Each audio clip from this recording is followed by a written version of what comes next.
Beralih ke informasi berikut, pemirsa, tim patroli Subdit Gasumdit Samapta Polda Maluku Utara menggerebek ratusan minuman keras yang disimpan pelaku di sebuah kamar kos.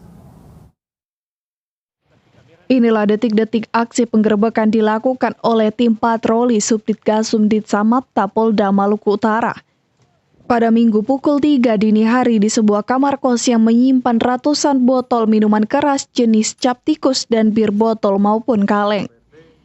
Penggerebekan minuman keras ini berawal dari tim patroli memantau gerak-gerik seorang pria yang diduga sebagai pelaku.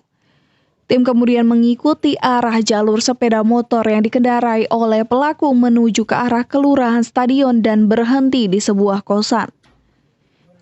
Tidak butuh waktu lama, tim langsung menggerebek dan melakukan pemeriksaan terhadap pelaku, pemilik kendaraan sekaligus pemilik minuman yang diketahui berinisial LPT.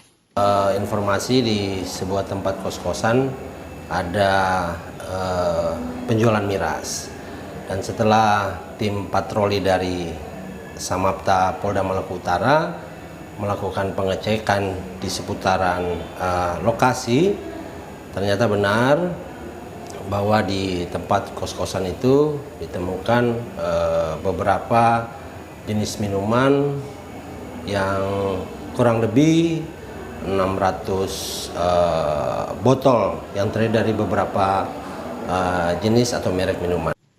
Kini pelaku beserta barang bukti sebanyak 600 botol maupun kaleng minuman keras bermerek dan kantong cap tikus yang rencananya dijual pelaku telah diamankan polisi.